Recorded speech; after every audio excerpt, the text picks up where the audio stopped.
करिश्मा हमारी समझ में नहीं आया। मरा क्यों नहीं तू अब तक? सारी असलाह तबाह हो गई, लेकिन तू अब तक जिंदा है कैसे? हम इसीलिए नहीं मरे बैरम खान, क्योंकि हमें तुमसे बहुत बदले चुकाने। ये हमारे दाजीराज का असम्मान करने के लिए। अरे सखावीर तो क्या चीज है, उसका बाप मुगलिया परचम का पाल तक भागा नहीं कर सकता।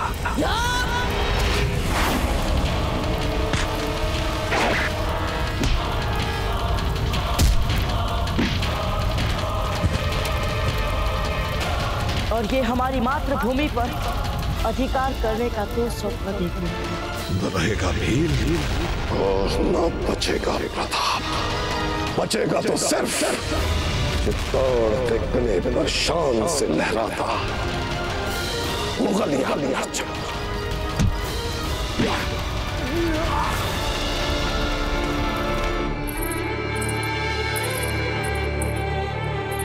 कोकोया जी, आप समझ गए ना आपको क्या करना है? जी रानी साहब।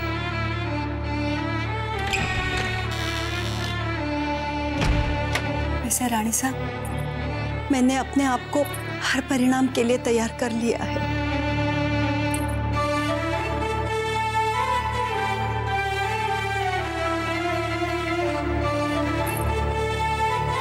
हम जानते हैं कोकोया जी, इकलिंग जी सब देख रहे हैं, वो हम सब की सहायता करेंगे। देख लीजिए, आपके शौर्य और साहस को उनका आशीर्वाद अवश्य मिलेगा। वाह जीजा,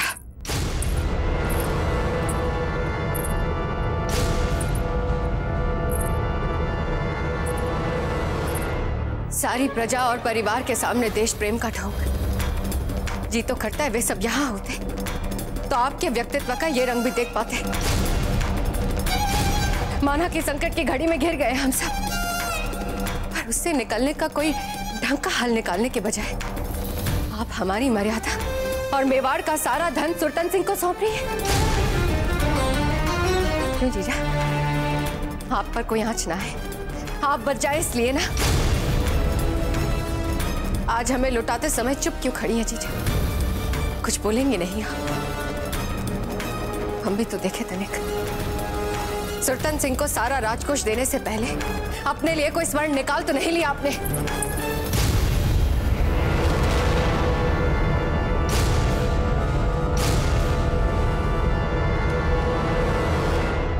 कोकोया जी, ये जो धीरबाई जी का प्रिय इत्र आप हाथ में लेके खड़ी हैं, इन्हीं पर उंडेल दीजिए ना। वैसे भी इनके जाने का समय हो चुका है।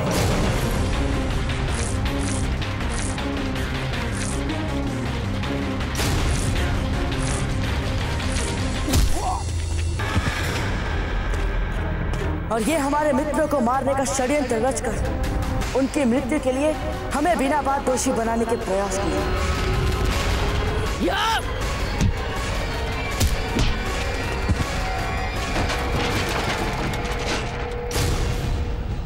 आप चाहे हमें देशद्रोह के अपराध में मृत्यु दंड क्यों ना दे दे जीजा, पर सुल्तान सिंह के सामने अपनी मर्यादा खोने नहीं जाएंगे। क्योंकि हम जानते हैं कि आप हमसे बदला ले रही है ना? हमने कुंवर प्रताप को मरवाने का प्रयास किया, आपके और राणा जी के बीच में तनाव पैदा किए, तो आपको अभी अवसर मिला है। बीती बातों का बदला लेने के लिए आपको ये अवसर मिला है। बस रानी साहब, बस, बहुत बोल चुकी आप। कोकोया जी, नहीं महारानी साहब, बोलने दीजिए। रानी साहब, आपने कभी महारानी साहब को समझा ही नहीं। कोकोया जी, आप अपनी सीमा मत पार कीजिए। हम सबके लिए सीमाएं हैं ही, और हम सब जानते हैं अपनी अपनी सीमाएं।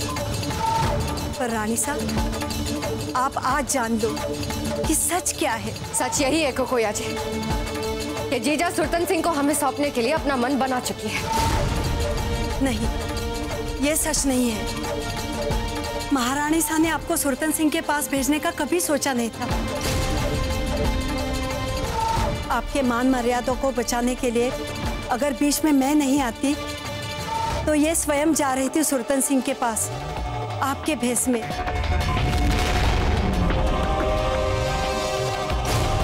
क्या मतलब? हम समझे नहीं। यही कि राजकोष के साथ अब महारानी सा नहीं मैं जा रही हूँ आपके इत्र के सुगंध में डूब के, ताकि आपके मान मर्यादा पर कोई आँच ना आए।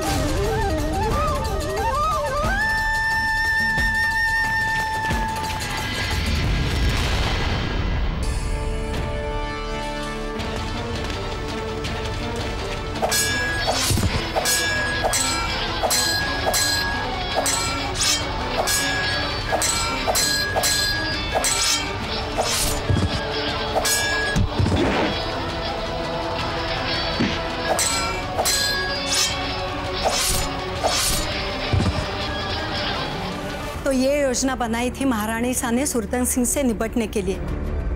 ये तो तैयार हो चुकी थी, जा भी रही थी, पर मैंने हट पकड़ ली। आपके मान सम्मान को बचाने के लिए मेरा हक बनता है, मुझे जाने दो। और बहुत समझाने के बाद सुरतन सिंह के पास भेजने के लिए ये मान गई।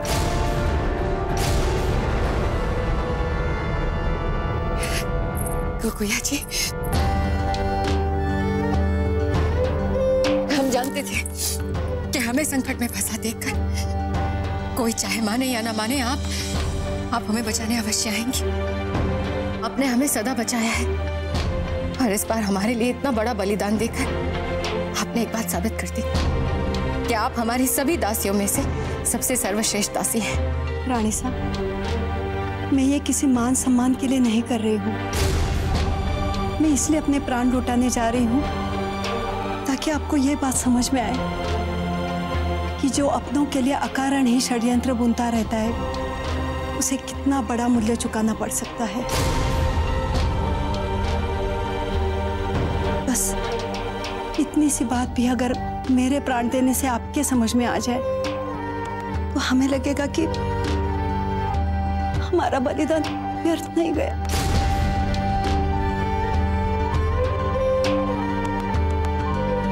समझो हम बदल गए, हम इसी क्षण बदल गए कुकुया जी। हम वचन देते हैं आपको, हम अपनी जीजा के विरुद्ध कोई चाल नहीं चलेंगे, कोई षड्यंत्र नहीं रचेंगे। अब आप निश्चिंत होकर अपना बलिदान दे सकती हैं। सुनो सुनो मेरी सुगंध वाली रानी, आपकी प्रतीक्षा में हो रहे हैं हम पानी पानी। सुन रही है ना आप हमारी मधुर वाणी? सुनो सुनो मेरी सुगंध वाली रानी, आपकी प्रतीक्षा में हो रहे हैं हम पानी पानी। अब और युद्ध करने से पहले एक बार यहाँ देख लीजिए कि किस प्रकार तुम्हारा सेनापति हमारे हाथों मारा जा चुका है।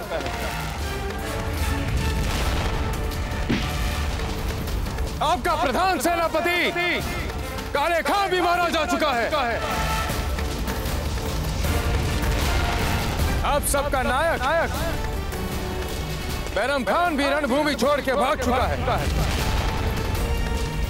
एक बार पुनः तलवार उठाने से पहले सोच लीजिए, यदि आप लड़ना चाहते हैं तो किसके लिए लड़ना चाहते हैं।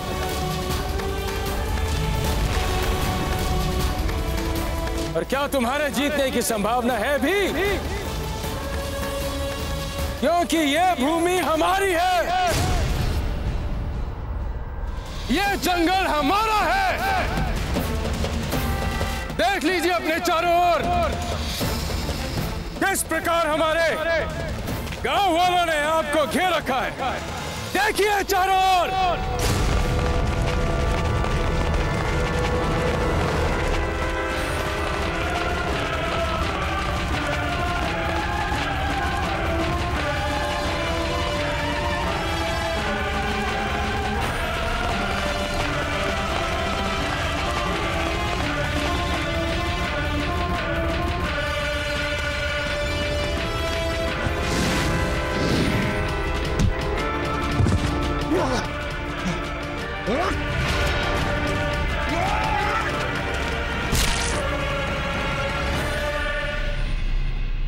रानी, आपके लिए, केवल आपके लिए हमने ये सेज तैयार करवाई है। ये शैया आपके और हमारे मिलन के लिए है। आओ सुगंध वाली रानी, आओ, इस पुष्प के साथ साथ हमारी भी सुगंध ले जाओ। आओ आओ आओ सुगंध वाली रानी, आओ। यदि आप अपने कक्ष से बाहर नहीं निकली तो हम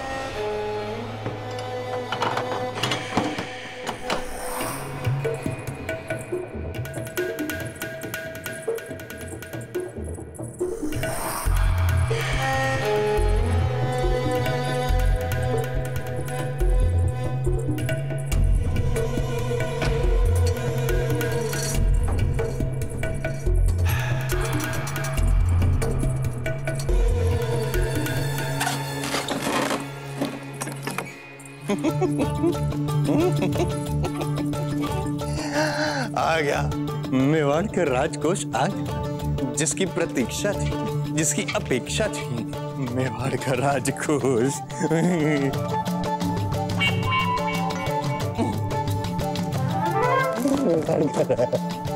इतना मुलायम है, राजकोष की सुगंध कितनी सुगंधित है, एवं सुगंध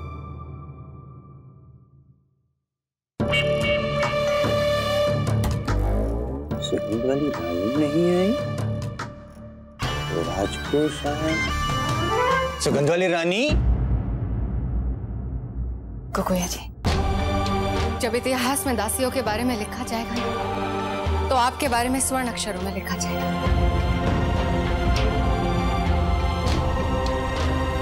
आप जाइए।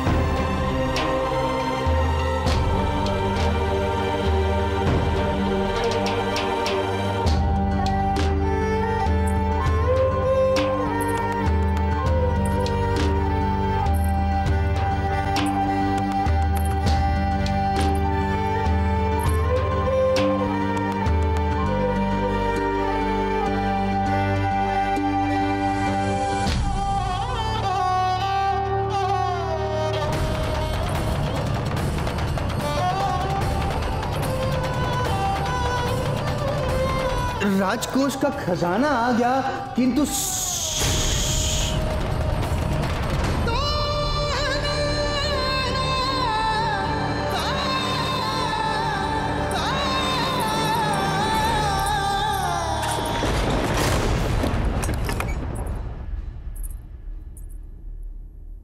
धीर भाई जी, कम से कम आज तो आपको उन्हें दासी नहीं कहना चाहिए था।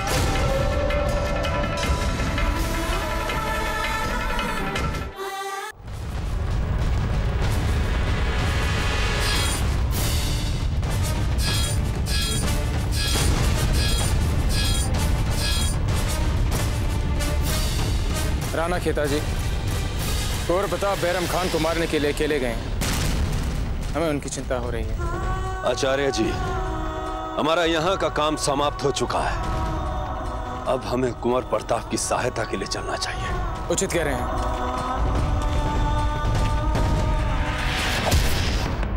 वार करो हम पे, वार करो हम पे बैरम खान, वार करो हम पर, वार करो बैरम खान, हम कह रहे हैं वार करो हम पर।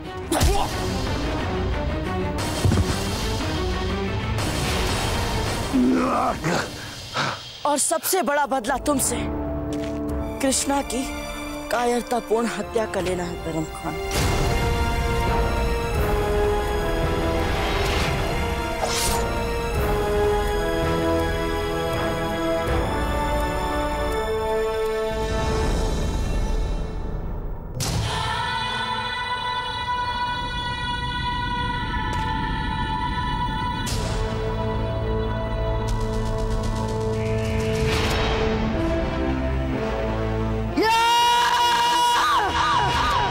रुक जाइए कुंवर प्रताप।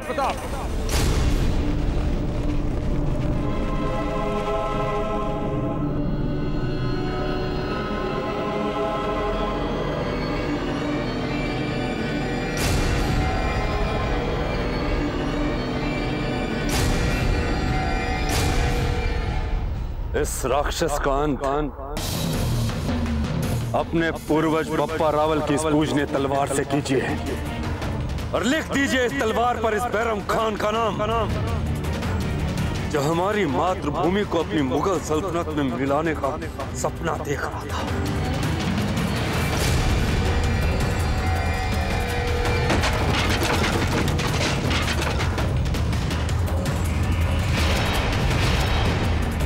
लीजिए।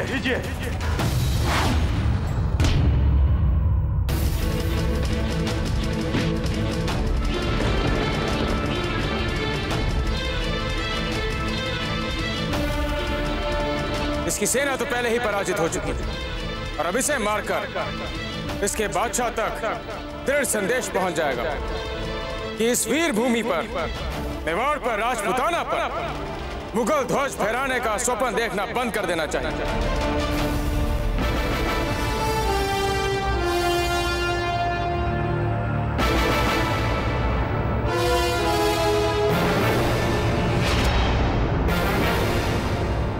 सुगंध वाली रानी, आपके लिए न जाने हमने कितने कितने कितने अधिक कष्ट उठाए केवल आपको प्राप्त करने के लिए।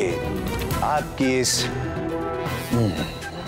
इसी सुगंध ने हमारे रातों की नींद, दिन का चैन चुरा लिया है, हमसे हम ही को चुरा लिया है। इसी सुगंध में हम डूबना चाहते हैं, स्वयं भी डूबना चाहते हैं, आपको भी डुबोना चाहते हैं। हमारा जी बावड़ा हो गया और हम आप वो राजकोष देख रही हैं? कहीं आपको ऐसा तो प्रतीत नहीं हो रहा कि हम आपसे अधिक मूल्य राजकोष को दे रहे हैं? ना ना ना ना, हमारे लिए केवल आप मूल्यवान हैं। आपसे अधिक समस्त विश्व में हमारे लिए कुछ भी मूल्यवान नहीं है। किंतु हम क्या करें? हम राजा जो ठहरे, हमारी निर्धन प्रजा के हेतु हमने ये राजकोष मंगवाया है।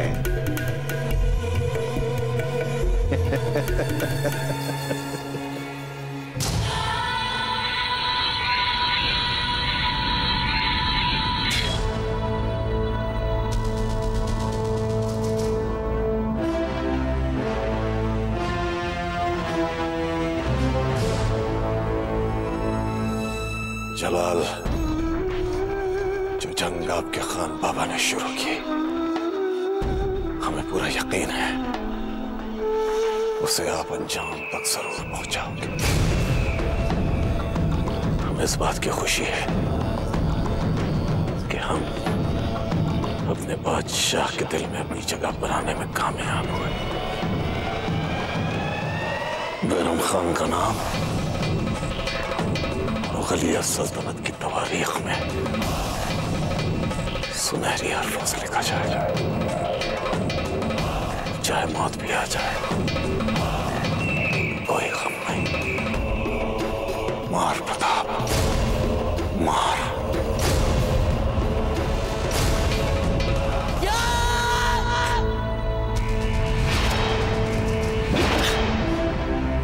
मार प्रताप, मार।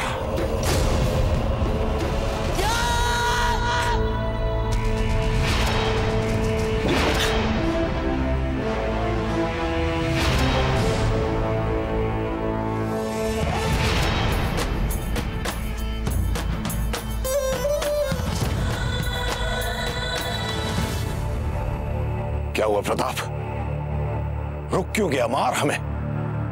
गुरुवर, आप अभी मुगल बादशाह जलालुद्दीन तक कोई संदेश पहुंचाने की बात कर रहे थे।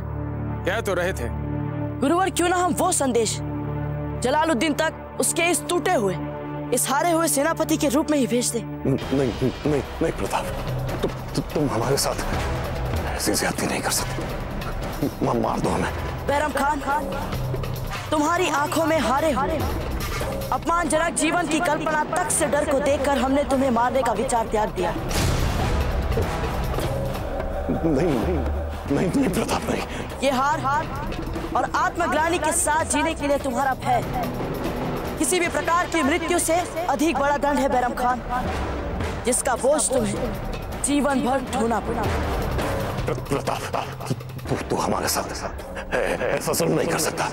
मार दे हमें प्रताप, हमें शहादत की मौत दे दे। मार दे प्रताप। जाओ बैरम खान, जाओ अपने जलालुद्दीन की छत्र छाया में। हम तुम्हें जीवन का सुख नहीं दे रहे, बल्कि तुम्हें जीवित अपने बादशाह के पास भेजकर मुगल सल्तनत के लिए मौत का संदेश भेज, ताकि वो जब जब तुम्हें देखे उसे मुगल पराजय याद और वो फिर कभी हम पर आक्रमण करने की सोचे भी ना। जाओ बैरम खान, जाओ। नहीं प्रताप, नहीं ऐसा मत कर हमारे साथ। देख मार दे हमें। तुझे मुगलिया ताकत का इल्म नहीं है। अगर तूने हमें जिंदा छोड़ दिया तो हम सब कुछ बर्बाद कर देंगे। प्रताप मार दे हमें शहादत की मौत दे दे। प्रताप हमें जिंदा मत छोड़। प्रताप हमें छोड़ के मत जा। प्रताप हमें जिंदा छोड़ा।